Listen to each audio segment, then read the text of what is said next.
Өзбекстанда коронавирус жуккан адам каза болду. Бул тууралуу коронавируска каршы республикалык штаб кабарлады. Маалыматка ылайык 61 жаштагы адам Ноокат райондук ооруканасында дарыланып жаткан. Штабтын маалыматы боюнча 3 апрелге карата өлкө аймагында 9 адамдан коронавирус жаңыдан аныкталды. Ушуну менен өлкөдө жалпысынан COVID-19 вирусу жуккандардын саны 125 адамга жетти. Саламаттыкты сактоо министрлиги буга чейин 5 адам айыгып чыкканын жарыялаган. Маалыматы булагы Азаттык Кейжи. Азыр менчиктер уже башташты.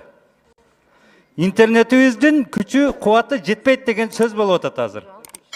Ушул боюнча өкмөттүн жообу кандай, даярдыгы кандай? Ошол эле мезгилде азыр менчик мектептер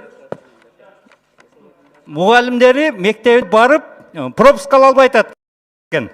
Азыр мага звонок этип айтып атышат, пропуск бербей атышат. Мугалимдери барып окуучуларды онлайн сабак алып, ошол камсыз калганда өзүнүн мектебине жете албай атат экен. Ушул жактары кандай болот?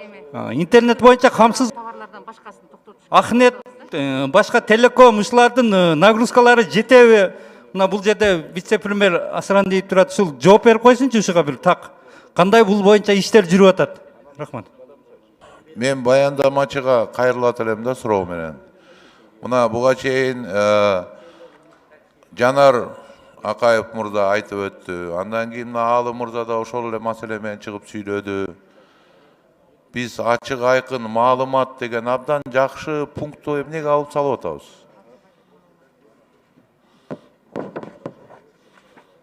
Мен убактымды карап койсоңуз, урматтуу төрага.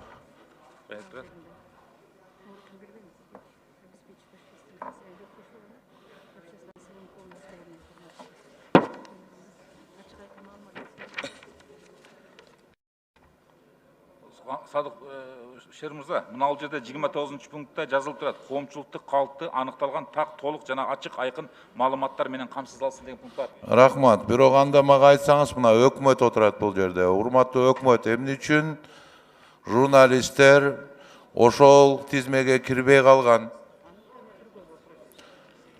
Эмне үчүн бир эле мамлекеттик үчүн мына жеке менчик маалымат кызматтарынын журналисттерине азыр чектөө бар? Эмне үчүн? Башынан мындай чечим кабыл алынганда болушунча элдин жүрүш турушун кыскартуу максатында минимум менен ушу уруксат берилген тармактар болгон. Азыр болсо жанагы менчик массалык маалымат каражаттарынын кайрылуусу азыр комендатура менен каралып атат. Жок, эми сиз кандай ойлойсуз? Мисалы BBC дагы менчик маалымат каражаты да, CNN болобу, ABC болобу, аларды токтотпой эле ошол ачык айкын информацияда болгон үчүн биз Кытайда болгонун уктук да. Бүткүл дүйнө жүзү ачык айкын информация болгон үчүн күрөшүп жатат. Эмне үчүн дүйнө жүзүндө болгон практика Кыргызстанда болбош керек? Мага жооп берсеңиз. Азыр каралып атат бул кайрылуу. Комендатурада кайрылуу каралып атат. Силер билесиздерби? Аябагандай бир кандайдыр бир мурдун балта кеспей турган жака өтүп алдыңар. Бүгүн кээ бир биздин коллегалар жумушка жогорку кеңешке посттордон өткөзбөй коюптур. Жогорку кеңештин депутаттарын, урматтуу төрага, айланып келишти кээ бирөөлөрү. Силер жогорку кеңештин депутаттарынын укугун тепсендиге салып атасыңар да. Аны карап атабыз деп. Качан карап бүтөсүңөр силер? Эмне болгон ыкчам иш? Жумушуңар көп болуп атабы силердин. Элдин баары үйүндө отурат. Силердин болгон жумушуңар ачык айкын мыкты иштеп беришиңер керек болгону. Ошону да так аткара албай атасыңар. Кичинекей пропуск жаза албай, бүгүн сорго жазып бердиңер. Фамилиясы жок анын дагы. Иштеш керек да. Рахмат. Дастан Насбекович, урматтуу депутаттар, Эркин мырза, о токтомду карасаңар, бардык жерде услуга, деятельностьтер, торговлер жазылган, бирок өндүрүш жок да, эмнегедир. Саладин Абдраевич, бизде чоң ири өндүрүштөр бар. Биз азыр 15 күн, 20 күн же 1 айдан кийин тагдырыбыз кандай эч ким билбейт. Эсибиз туппо баарын токтото берсек, ушундай абал менен. Анда биз эртең соцфонддун абалы кандай болот? Пенсиялар кандай болот? Эртең эле келет бүгүн. Ошон үчүн өкмөткө мен мындай сунуш катары айткым келет да, чоң өндүрүш мына Кумтөр, Иштанберди, Терексай, Мына Асалова деген атат, 11 миллиард суу калды Токтогул КСінде. Азыр эртең эле ОЗУП келет. Кышка дайындык, жазгы, күзгү талалар деп жумуштар келет. Жазгы талалар жумуштар келет. Буларды кантип организовать этип атат өкмөт? Мына токтом токуп берели, болуптур. Запрет кылалы. А мисалы үчүн чоң-чоң өндүрүштөргө алардын мүмкүнчүлүгү бар. Өздөрү лаборатория койгонго, карантин кылганга, өзүнүн миңдеген жумушчуларын иштеткенге. Ага эмне үчүн бу жерден келип туруп өкмөт айтпайт? Кандай болот мисалы үчүн? Ошол эле өндүрүш, көмүр. Бүгүн миңдеген жумушчулар туруп калды. Биз баарын тупо токтотуп койдук.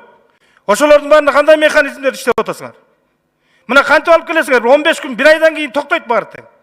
Биз өздөрүнө карантин кыла тургандай кылып, вактовый метод менен өзүнө кирип иштей тургандай кылып иштетиш керек өндүрүштү.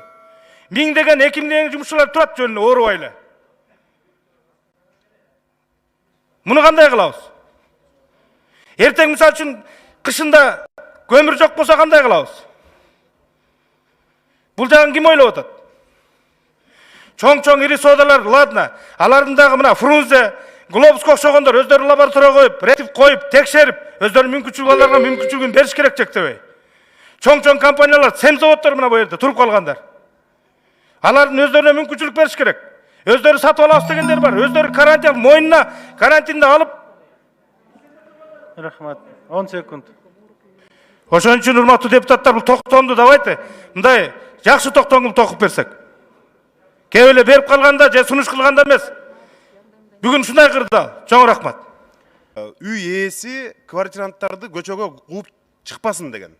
Ошого тыюу салып коелу, анткени алар киреше жок азыр. Көчөдө калат. Көчөгө чыкпагыла деп, биякта милиция куйт, ал жактан кожоюну куйт. Андай Бишкек, Ош, Жалал Абад, ири шаарларда абдан көп да, мисалычы. Өтүнүч. Ошону өкмөт аткарсын анан. Рахмат. Негизи эле мамлекеттик кызматкерлердин бардык кылган эмгегин жокко чыгарган ушул мыйзамдын жоктугунан болуп атат да.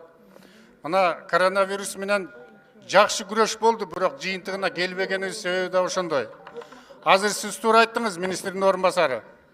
Мыйзам жок.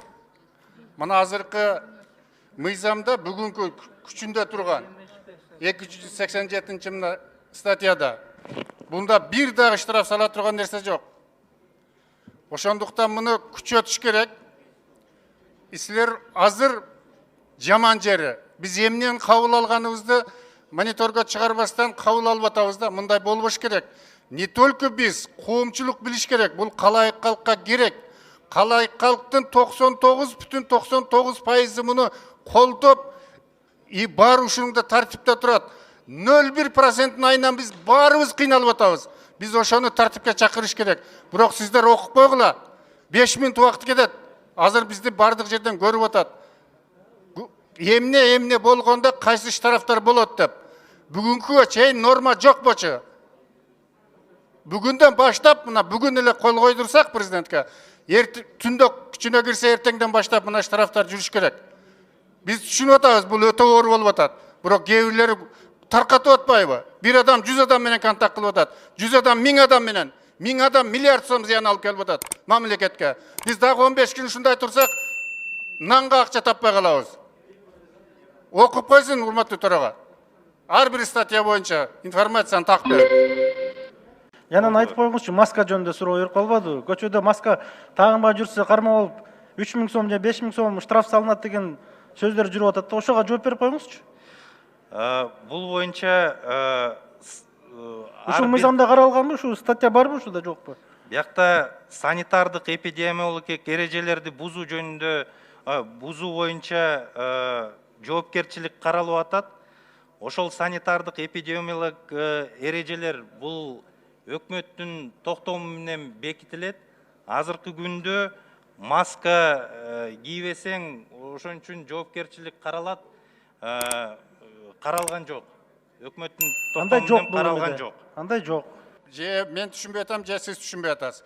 Мен айтып атам, мына учуп келген адамдарга же ооруган адамдарга, подозрение болгон адамдарга врачтар барып, жазып, сен үйдө карантинде же болбосо обсервацияда турушуң керек, ушуну сакташың керек, коомдук жайга көчөгө чыкпашың керек деп кол койдуруп кеткенден кийин ал көчөдө жорголоп башка областка өтүп кетип аткандарга кайсы штраф болот? Ошол жөнүндө айтып койсоңуз, эл да күтүп атат. Маселе ошондо болуп атат. Обсервацияда жатпай кетип калып атат.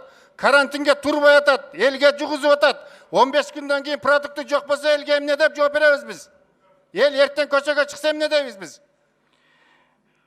Миллиондогон сомдорду 100 миңдеген адамдардын эмгеги талаага кетип атат. Ошону күчөтүш керек деп атам мен. Сиз башка нерсени окуп атасыз.